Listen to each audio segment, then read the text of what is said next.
안녕하세요. 다마입니다. 오늘 제가 가져온 책은요, 굉장히 흥미로운 책이어가지고 장바구니에 고이 모셔두다가 구매해서 읽게 된 책이고요.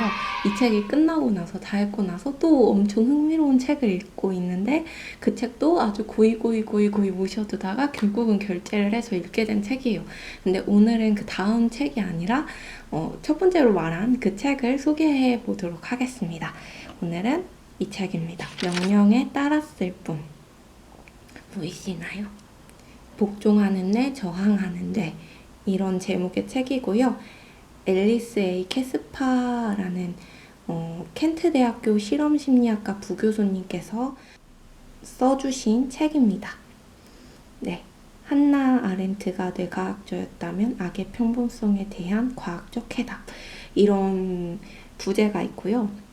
이 책이 무슨 책이냐면요, 인간이 왜 어떠한 악한 행동을 할 때 대량 학살을 중점적으로 얘기하긴 하는데, 우리가 그 대량 학살이라는 그 악한 일을 할 때 명령에 따라서 행동을 하게 되잖아요. 그렇다면 우리의 뇌는 그 명령에 복종하도록 프로그래밍이 되어 있는 걸까? 라는 질문에서 시작되는 이야기예요. 그래서 보통은 우리가 그런 사회적으로 집단적인 폭행, 집단적 폭력을 행사하게 됐을 때에 특히나 명령에 의한 집단적인 폭행을 행사하게 됐을 때에 그 문제에 대해서 보통은 사회 심리적으로 확인하잖아요. 신경과학적으로나 뇌과학적으로 확인하는 것이 아니라 사회 심리적으로 그 문제에 대해서 확인해 보려고 하고 그 문제에 대해서 고민도 해보고 그 문제에 대해서 연구도 해본단 말이죠. 그런데 이 책은 사회 심리학적인 관점에서 보는 것이 아니고 신경과 연관되어 있는 것이 아닌가? 라는 질문을 계속하면서 보게 되는 책이에요. 그래서 그 명령에 복종해서 악한 일을 하는 사람도 있지만 분명히 복종하지 않고 거부하는 사람들도 있잖아요. 심지어 자신의 목숨이 걸려 있다고 할지라도, 자신의 생명이 걸려 있다고 할지라도 악한 명령에 복종하지 않는 사람이 존재해요. 그러나 대부분의 사람들은 악한 명령에 복종하게 되는데 그 이유는 무엇일까라는 질문을 계속하면서 그들의 뇌가 다른 것일까? 신경체계가 다른 게 움직이는 것일까? 그런 질문을 하면서 이 책을 보게 되고, 그리고 책도 그런 질문을 계속하면서 이야기를 이어나갑니다. 그래서 이 책에 있는 내용을 전부 다 설명드릴 수는 없지만 그런 내용들로 책이 구성되어져 있고요. 그래서 그 악한 명령이 내려왔을 때 그 명령을 지키지 않는 사람들의 뇌는 어떻게 생겼을까, 그들의 신경체계는 어떻게 움직일까라는 내용과 악한 일에 복종하게 되어서 명령에 복종해서 악한 일을 저지르는 그 사람들은 어떤 뇌의 어떤 신경 결정 과정, 회로의 그 움직임이 있게 되는 걸까? 그런 것을 보게 되는 책이에요. 그래서 사회적인 어떤 사회적인 문제, 어떤 사회적인 압박감 때문에 그런 것 때문이다라고 하는 이야기가 아니기 때문에 굉장히 흥미로웠고요. 그리고 이 책을 읽으면서 굉장히 흥미로웠던 점이 뭐냐면 우리 뇌의 시스템이 조금 다르다는 것을 발견했어요. 이것이 얼마만큼 정확한가라고 한다면 그 정확도에 대해서는 더 많은 연구가 필요한 분야이고 더 많은 연구를 해야만 하는 그런 부분이긴 하지만 이 책만을 두고 보았을 때에는 그렇다는 거죠. 그 인간의 그 뇌 회로가 움직이는 그 방식이, 뇌가 자극되는 것이, 신경이 자극되는 부위가, 뇌의 그 자극되는 부위가 다르대요. 그 범위도 부위도 그건 사람마다 다 다른 거긴 하지만 복종하는 사람의 것과 그렇지 아니한 사람의 것은 다르대요. 그래서 너무나도 안타까운 점은 그렇지 아니하는 사람들이 많지는 않다는 거죠.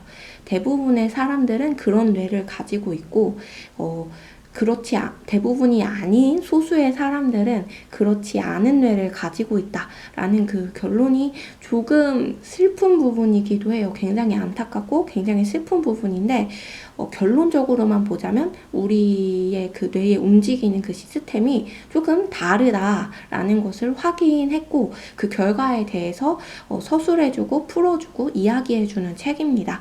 근데 그렇다고 해서 너무 많은 부분이 많이 다르고 그런 건 아니에요. 그리고 이 책에서 언급되어져 있는 것들 중에 흥미로운 게 뭐냐면, 그 명령에 복종하여 악한 일을 하게 된 사람들이 죄책감을 느끼는가 안 느끼는가, 그 죄책감이 줄어드는가 줄어들지 않는가에 대한 이야기도 다루고 있기 때문에 굉장히 흥미롭게 책을 읽으실 수 있지 않을까 싶습니다.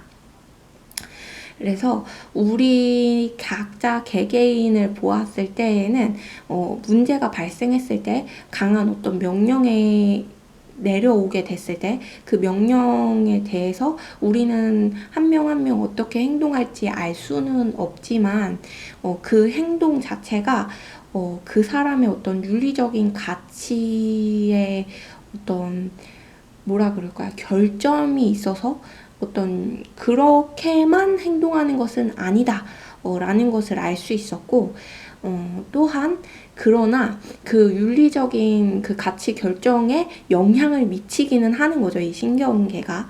그렇기 때문에 그것이 또 윤리적인 가치가 문제가 있지 않다라고 말하기도 좀 그렇고요. 근데 그 명령의 상황이 주어졌을 때 사람이 가지게 되는 주체성, 자기 주체성이 굉장히 줄어들기 때문에 다른 사람의 탓을 할 수 있게 되는 상황, 그런 것들이 있어서 그 부분의 문제도 간과할 수 없기 때문에 굉장히 복잡하죠. 인간의 뇌와 인간의 사회와 인간의 생활은 굉장히 복잡한 것 같더라고요, 책을 읽으면서.